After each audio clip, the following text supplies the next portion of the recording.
Duhur, asar, sholatnya di waktu duhur, azan dulu baru iqomah. Setelah itu baru sholat asar, tidak usah azan lagi, langsung iqomah.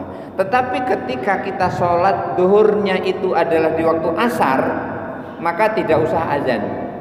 Misalnya duhur belum sholat nih, karena jamaknya takhir, jadi duhur dilakukan di waktu asar. Begitu duhur dilakukan waktu asar, kemudian sholat asar juga di waktu asar.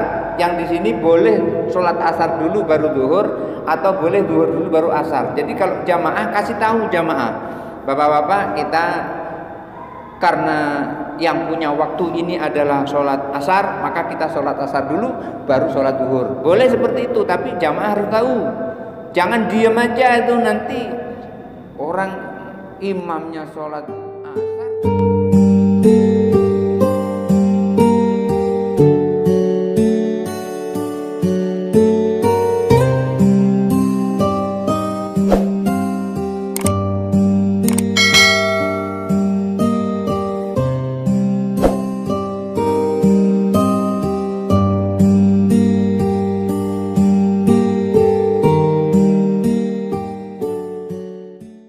Assalamualaikum warahmatullahi wabarakatuh.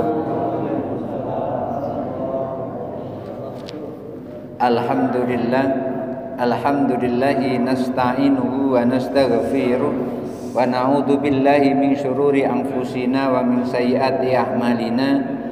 May yahdihillahu fala mudilla lahu wa may yudlilhu fala hadiyalah. Asyhadu an la ilaha illallah wahdahu la syarika lah wa asyhadu anna Muhammadan abduhu wa rasuluhu la nabiyya ba'dah. Allahumma shalli ala sayyidina Muhammad wa ala ali sayyidina Muhammad. Rabbi shrah li sadri wa yassir li amri wahlul 'uqdatam min lisani yafqahu qawli. Amma ba'du. Hadirin hadirat jamaah Masjid Al-Hidayah, jamaah sholat maghrib yang dirahmati Allah. Sini.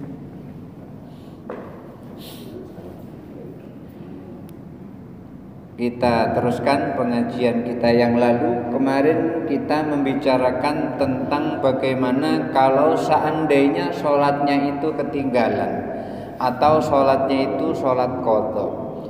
Apakah kalau sholat qadha itu kita menggunakan azan setiap sholat dan iqamat atau bagaimana? Kemarin itu kita telah membahasnya. Berikutnya akan memperdalam apa yang kita bahas kemarin, yaitu melalui qaul qadimnya Imam Syafi'i radhiyallahu an. Bismillahirrahmanirrahim. Wa qala fil qadim, dan disebutkan di dalam qaul qadim Imam Syafi'i, yu'addinu wa yuqimu lil awwalihi wahdaha. Kalau ada sholat kelewatan seperti itu, seperti yang kemarin kasusnya kan ketika Rasulullah disibukkan oleh orang-orang musyrik sehingga Rasulullah nggak bisa sholat duhur, Rasulullah nggak bisa sholat asar, Rasulullah nggak bisa sholat maghrib, Rasulullah nggak bisa sholat isya. Pada saat itu artinya nggak bisa sholat di awal waktu untuk sholat isyanya. Maka gimana caranya? Pada saat itu kan Rasulullah dan para sahabat itu sibuk menggali khandak, menggali parit untuk mempertahankan diri dari serangan orang-orang musyrik pada saat itu.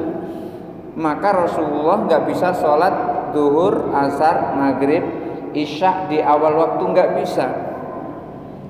Lalu Rasulullah pada saat itu sholat duhur, asar, maghrib, isyanya itu adalah di waktu isya, dan itu pun waktunya sudah lewat tengah malam, bukan di awal waktu tapi di akhir waktu. Karena itulah bisanya. Pada saat itu sudah pada kelelahan semua. Walaupun Jabir itu telah menyiapkan 1 buah kambing untuk mereka santap malam, dan juga gandum untuk mereka makan, yang lauknya kambing tadi dimasak. Dengan izin Allah, melalui berkah bismillahnya Rasulullah, walaupun kambing satu itu bisa dimakan oleh 1000 prajurit. Bayangkan satu kambing dimakan oleh 1000 prajurit, 1000 umat Islam pada saat itu yang ikut perang. Begitu terakhir dibuka oleh Jabir tutupnya itu, bahkan masih utuh kambingnya itu, sehingga keluarga Jabir masih bisa makan kenyang. Selamat datang Pak Haji Usman. Alhamdulillah, kebetulan malam ini kita ngaji di Al-Hidayah. Insya Allah besok subuh itu di Masjid Nurul Hasanah di Sungai Kambang, masjidnya Pak Yai Lohot. Dan besok hari malam minggunya insya Allah di Al-Hikmah sini dekat kebun kopi. Begitu terus berputar-putar. Alhamdulillah, mudah-mudahan kita diberi berkah oleh Allah di dalam thalabul ilmi ini, karena Rasulullah sampaikan, idza marartum raudhatan min riyadil jinan, kalau kalian melewati taman dari taman surga, itu Rasulullah sampaikan, maka mampir dan jeburlah ke dalamnya. Lalu ditanya, wa ma huwa raudhatun min riyadil jinan ya Rasulullah, apa itu raudhatun min riyadil jinan, taman dari taman surga itu ya Rasulullah? Taman dari taman surga itu adalah majelis yang di dalamnya ada pengajian, yang di dalamnya ada zikir. Majelis di dalamnya ada zikir dan pengajian. Maka di situ Rasulullah sampaikan kita disuruh untuk mampir. Itu disebutkan di dalam kitab namanya kitab Tanwirul Qulub. Jadi dalam kitab Tanwirul Qulub itu disebutkan hadisnya seperti itu. Kita disuruh mampir. Ini Pak Haji Usman kayaknya rajin mampir taman surga ini. Baik, kita teruskan. Sehingga Jabir bin Abdillah bersama keluarga itu makan sampai kenyang setelah dimakan oleh prajurit yang ikut perang Khandaq pada saat itu, yang jumlahnya kurang lebih 1000 prajurit. Setelah itu baru Rasulullah SAW melakukan sholat isya, diawali dengan zuhur, kemudian asar, maghrib, isya. Maka di dalam qaul qadim ini dikatakan yu'adzinu wa yuqimu fil awwaliyi. Untuk pertama pada saat malam itu, malam sudah tengah lewat malam itu disunahkan untuk azan dan untuk iqamah yang pertama kali, dan azannya satu-satunya. Artinya cukup di awal azannya. Nanti di sholat berikutnya tidak perlu azan tapi cukup iqamah. Jadi disebutkan seperti itu, yu'adzinu wa yuqimu lil awwaliyi wahdaha. Azan satu-satunya dan kemudian qomat. Artinya hanya azan yang dikomandangkan sekali. Wa yuqimu lillati ba'daha, dan berikutnya itu cukup dengan mengumandangkan iqamah.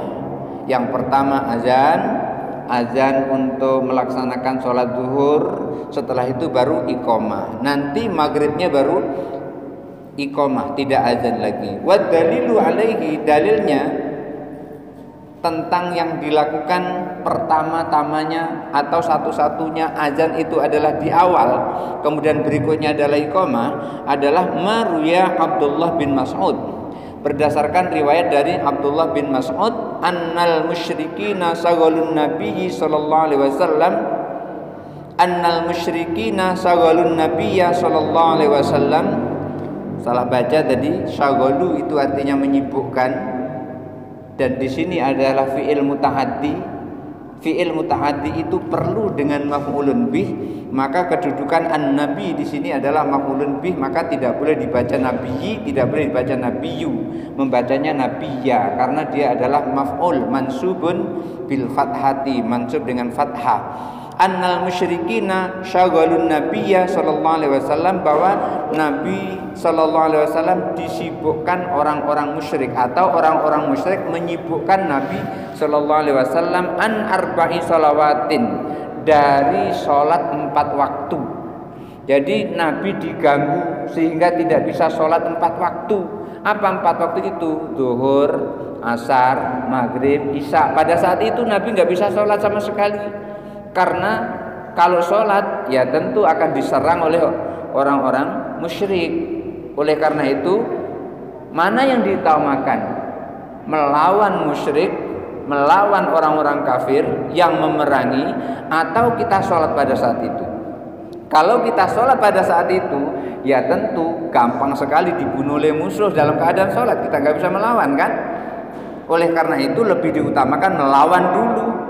Oleh karena itu mempertahankan nyawa itu diutamakan daripada sholat.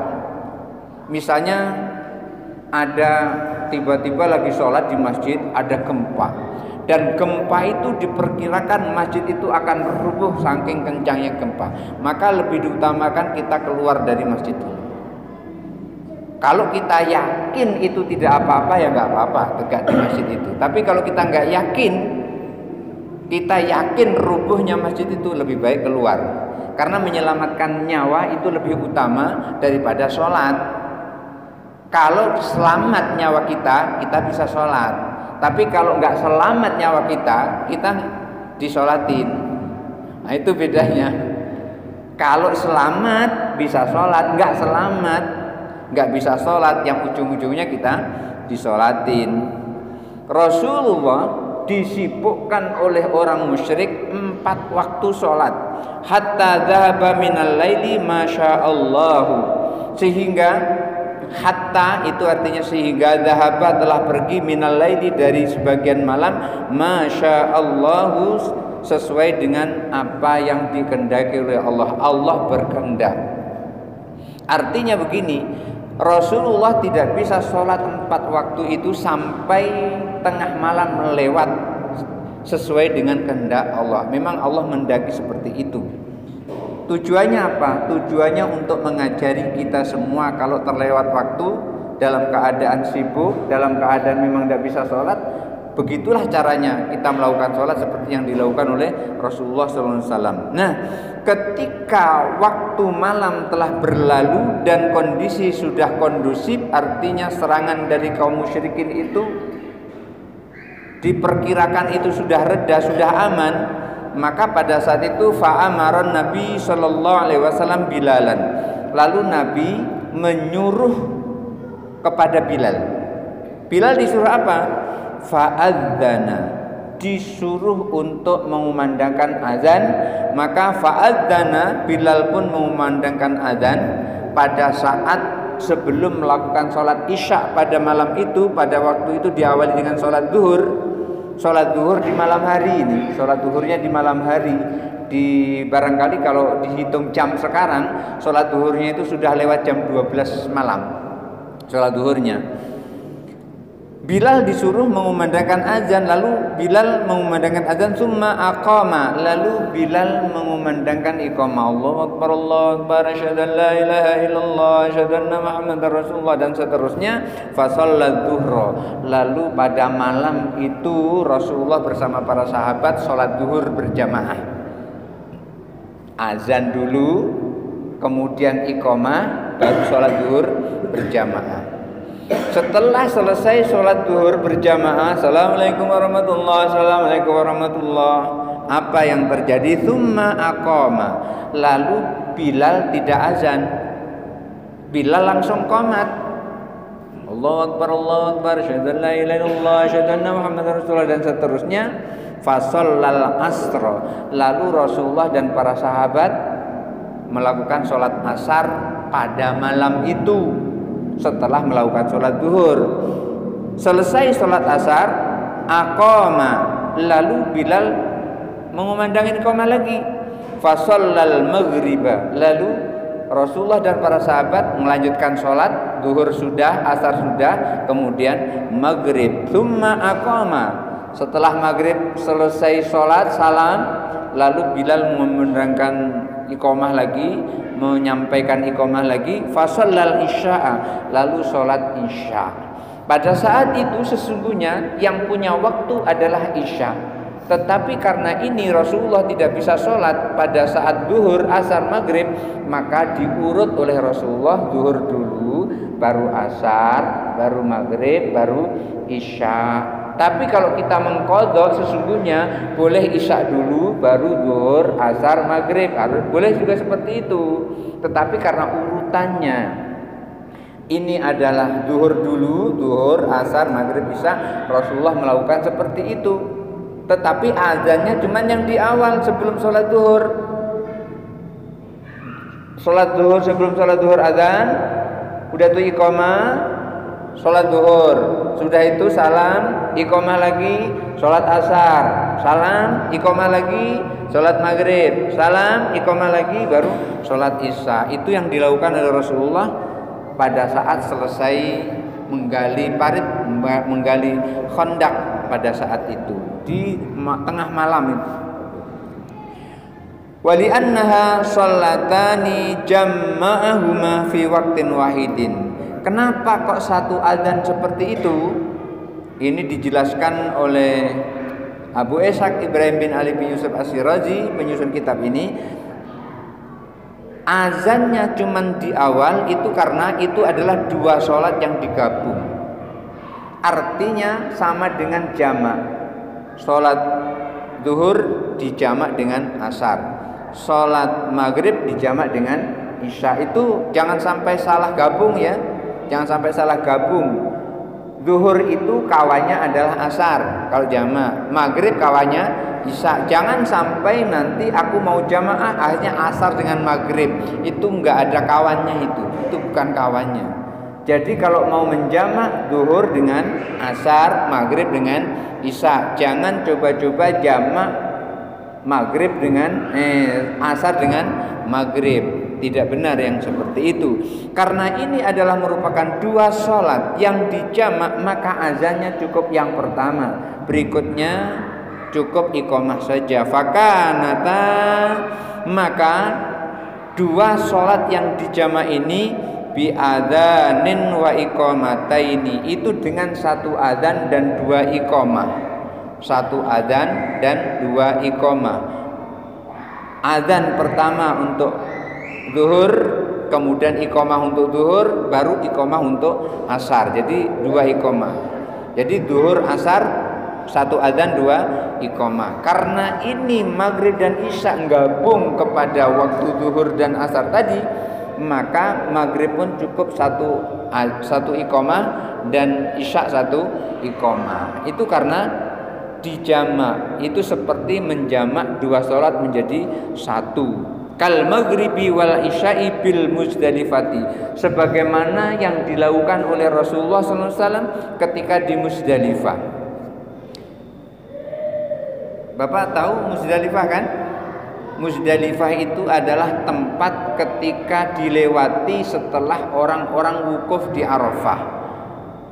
Tanggal 9 Zulhijjah orang-orang wukuf di Arafah.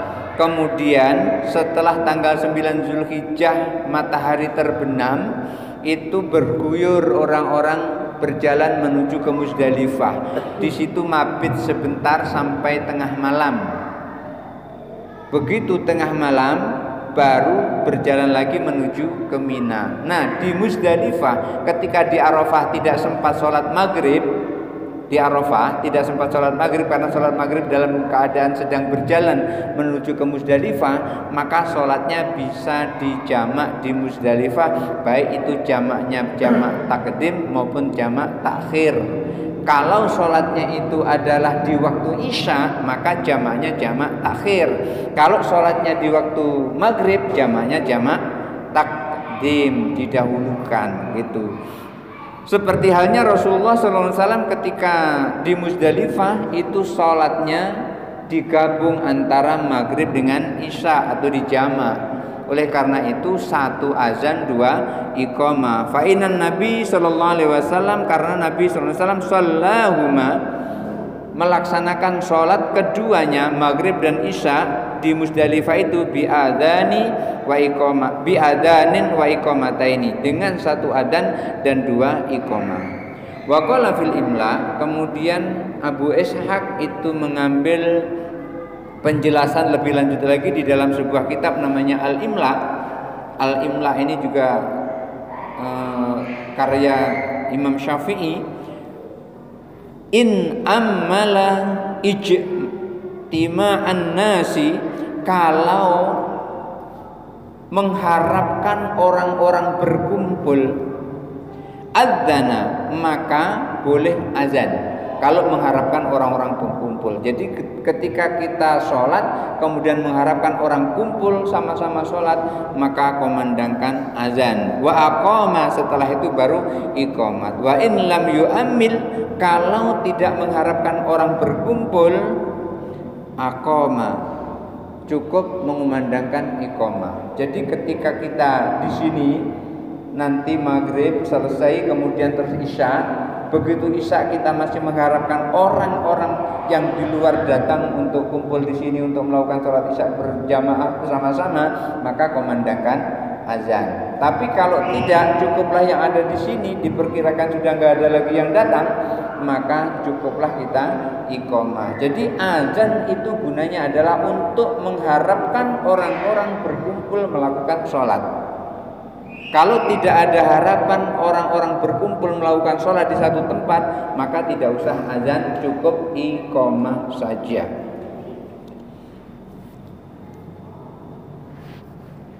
Wad dalilu alaihi, dalilnya adalah annal adzana yuradu li jam'in nasi. Azan itu maksudnya adalah untuk mengumpulkan orang-orang untuk melakukan sholat.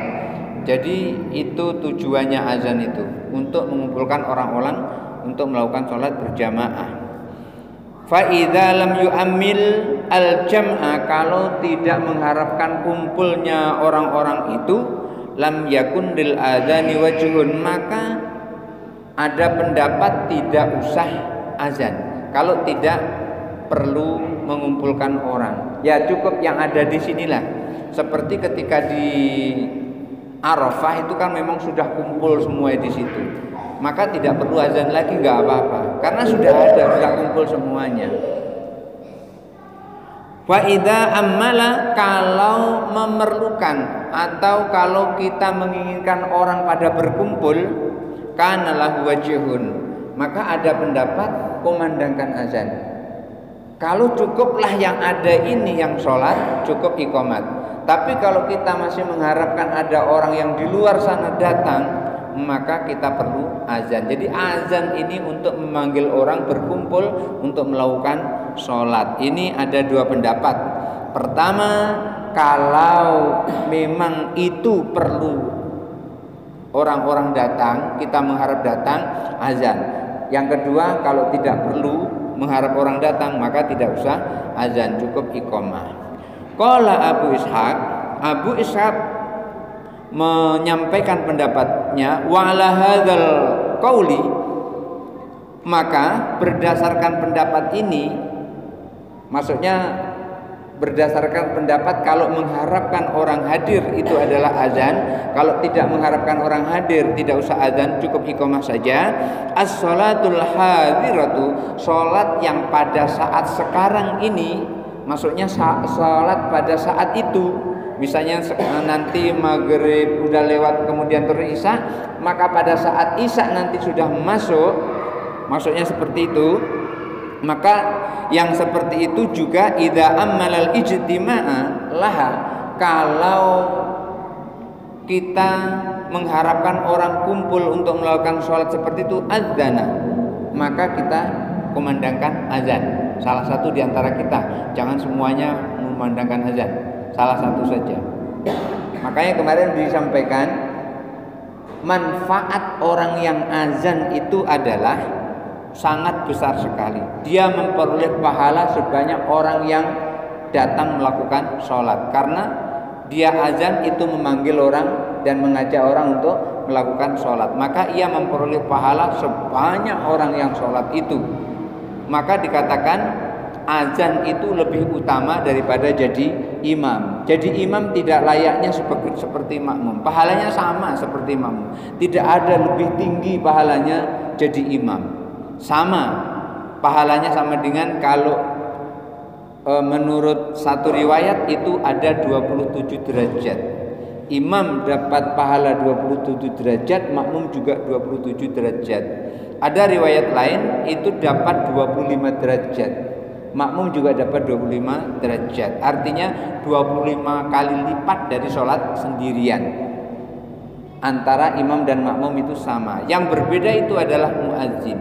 Maka dikatakan di dalam sebuah riwayat, andaikan orang berebut untuk azan dan untuk memperoleh azan itu adalah melalui undian melemparkan anak panah, maka orang-orang akan berlomba-lomba melemparkan anak panah yang jauh, itulah yang akan menjadi muadzin karena terlalu besarnya pahala yang diperoleh oleh orang yang azan. Demikian juga yang berada di saf depan.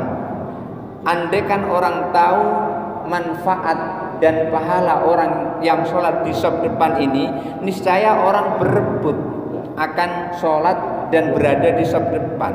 Ini karena tidak tahu, depan kosong pun mempersilahkan orang. Yang seperti itu sebetulnya nggak boleh kita mempersilahkan orang kalau kita masih di belakang. Kita maju dulu baru mempersilahkan orang.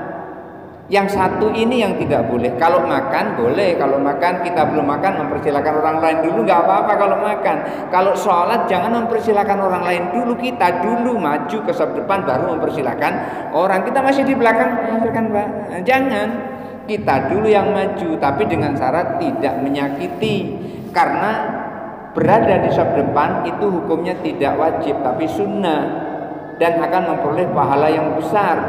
Tetapi kalau memperoleh saf depan dengan menyakiti orang itu hukumnya haram, maka tidak akan memperoleh pahala dengan mendapatkan yang haram. Tekor dapat sunnah, ketimpo haram, tekor yang seperti itu.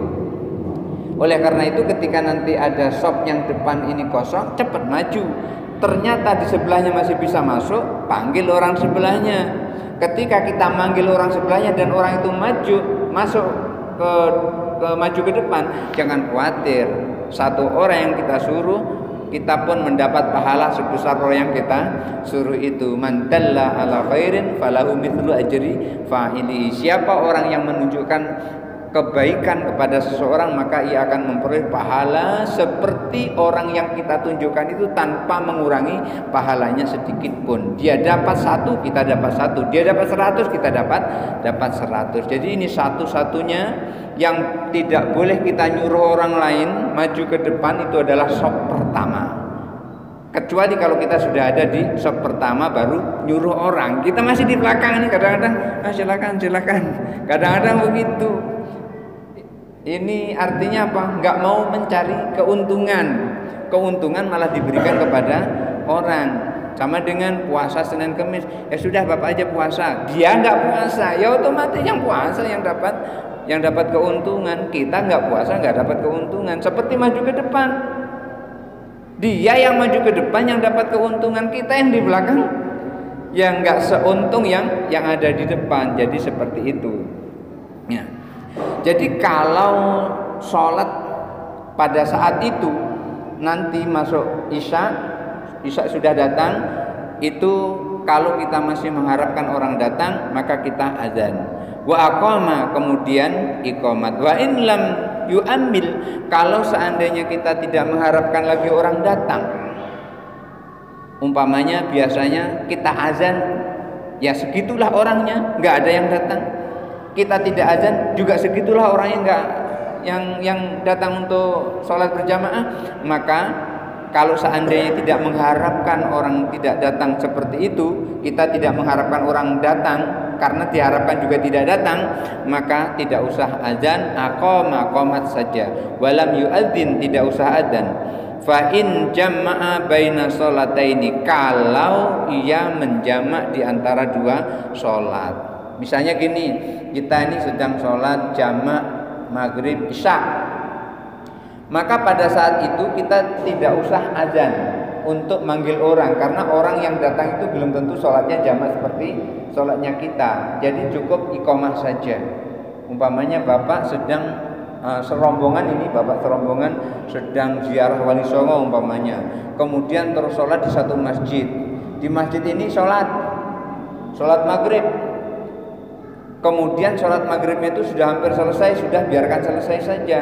Setelah itu baru kita sholat yang ziarah tadi, sholatnya jamaah. Orang yang di situ sholatnya nggak jamaah, maka kita nggak bisa bermakmum kepada orang yang sholat tidak jamaah. Maka yang lebih afdal itu kita bermakmum kepada orang yang sholat jamaah seperti kita sholat jamaah. Sholat jamaah bermakmum kepada orang sholat jamaah gitu. Ya walaupun sholatnya tetap sah, tapi yang lebih utama sholat jamak bermakmum kepada orang yang sholat jamak. Sholat tidak jamak bermakmum kepada orang yang sholat tidak jamak. Ya walaupun sholatnya tetap sah, cuman beda gitu, beda. Sholatnya kan sama nih, sholatnya sama, sholat maghrib.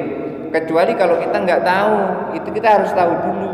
Harus tahu, mau makmum itu harus tahu. Ini orang ini sedang sholat apa ini, harus tahu. Jangan-jangan nanti di sholat qadha kita ikut sholat di situ. Umpamanya sholat subuh. Kan kadang ada orang sholat subuh, selesai sholat subuh, assalamualaikum warahmatullahi wabarakatuh, langsung dia ke belakang. Dia sholat lagi 2 rakaat. Maksudnya adalah mengqadha sholatnya dulu waktu masih muda itu tertinggal. Lalu ada orang datang ikut makmum di situ, maka harus dikasih tahu itu adalah sholat qadha. Tidak boleh kita bermakmum kepada sholat orang yang sholat qadha, kecuali sama-sama qadha. Berbeda kalau sama-sama qadha. Sholat pada saat itu adaan, ya makmumnya adaan. Kalau imamnya qadhaan, ya kalau makmum juga sholat qadha. Jadi sholatnya harus sama. Namanya sholat berjamaah itu antara makmum dan imam sholatnya harus sama. Tidak boleh sholatnya berbeda. Yang satu sholat asar, yang satu sholat zuhur. Nggak bisa seperti itu. Jadi yang imamnya sholat zuhur, makmumnya sholat zuhur. Imamnya sholat asar, makmumnya sholat asar. Jangan imam sholat zuhur, makmum sholat asar. Nggak ketemu di situ, nggak sah jamaahnya. Baik, kita lanjutkan.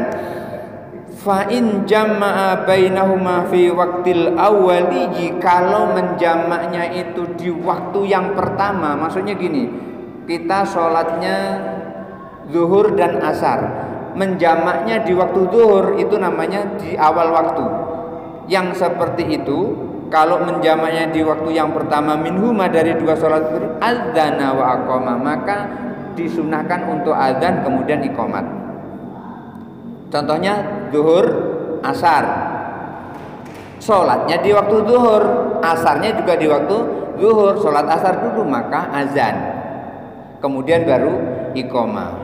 Itu kalau sholatnya fil awwaliyi, di awal dari 2 sholat tersebut. Wa aqama lil ula, yang pertama juga qomat. Wa aqama lis saniyati, untuk salat yang kedua tidak perlu azan, cukup iqamah. Contohnya tadi zuhur, asar, sholatnya di waktu zuhur, azan dulu baru iqamah. Setelah itu baru sholat asar, tidak usah azan lagi, langsung iqamah.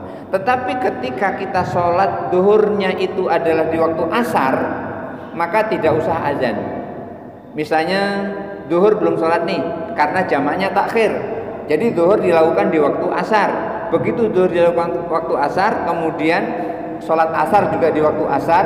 Yang di sini boleh sholat asar dulu baru zuhur, atau boleh zuhur dulu baru asar. Jadi kalau jamaah, kasih tahu jamaah, bapak-bapak, kita karena yang punya waktu ini adalah sholat asar, maka kita sholat asar dulu baru sholat zuhur. Boleh seperti itu, tapi jamaah harus tahu.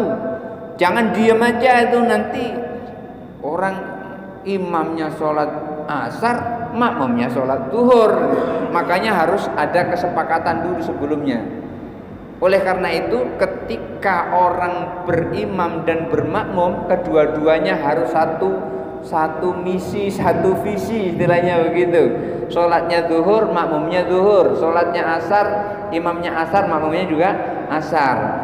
Sama dengan ketika jamak takhir tadi, imam maunya asar dulu, maka dikasih ke jamaah, bapak-bapak kita sholat asar dulu, setelah itu baru sholat maghrib. Nah sama maghrib setelah itu baru sholat zuhur. Nah jadi sholat asar, imam asar, makmum asar, setelah itu salam qomat, imam zuhur, makmum zuhur. Boleh seperti itu, atau urutan, karena memang urutannya adalah zuhur dulu baru asar, azan. Tapi karena ini waktunya sudah lewat, sudah waktu lewat, karena di waktu asar, maka tidak disunahkan untuk azan, cukup iqomah saja. Begitu iqomah, sholat zuhur. Kalau qashar berarti 2 rakaat. Kalau enggak qashar berarti tetap 4 rakaat. Salam, qomat lagi, baru sholat asar 4 rakaat. Kalau tidak diqashar, kalau diqashar menjadi 2 rakaat. Nah, kama fa'ala Rasulullah SAW bil Arafah. Ini persis seperti yang dilakukan oleh Rasulullah SAW di Arafah. Ketika Rasulullah SAW di Arafah melakukan sholat zuhur dan asar di jamak, jadi di Arafah itu Bapak, orang naik haji itu di Arafah itu sholatnya jamak qashar. Itu yang dilakukan oleh Rasulullah. Walaupun orang dekat situlah, walaupun dekat situ, tetap sholatnya jamak dan qashar. Maka di sana sholat cuma 3 kali. Zuhur, asar, maghrib, isya, subuh, cuma 3 kali. Nanti dulu, dikit lagi. Ya, tinggal 3 kali. Jadi 3 kali. Jadi sholatnya itu misalnya zuhur langsung asar, kemudian maghrib langsung isya. Jadi tinggal subuh. Jadi ketika melontar jumroh nanti di Mina, nah itu waktunya agak lapang. Wa in jama'a bainahuma fi waqti saniyati, kalau menjamak 2 salat itu di waktu kedua, maksudnya adalah jamak takhir, fahuma kal faitataini, itu seperti orang yang terlewat waktunya, li'annal awwaliyah, karena waktu yang pertama qad fata waktuha, telah lewat waktunya. Oleh karena itu kalau jamak takhir itu seperti orang yang sudah terlewat waktunya. Wasaniyatu tabi'atun laha, yang kedua itu hanya mengikuti yang pertama. Waqad bayyana hukmul fawaiti, dan telah dijelaskan kemarin bagaimana hukumnya ketika waktu itu telah terlewat, apakah azan atau tidak azan. Barangkali itu saja dulu. Pak Haji Usman udah nggak sabar lagi mau tanya, silakan.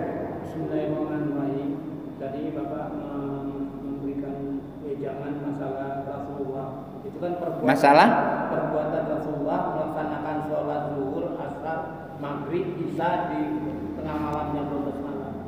Kalau kita dalam kondisi yang sekarang ini, ada kondisi kritis, adakah ijtihad ulama, ataupun kalau hadis kan itu Pak, kan perbuatan Nabi, bukan perkataannya, perbuatan Nabi kan. Nah kalau kita di kampung kita, misalnya kampung ini kebetulan mungkin di Kerinci dan gempa bumi, ada getarannya di sini.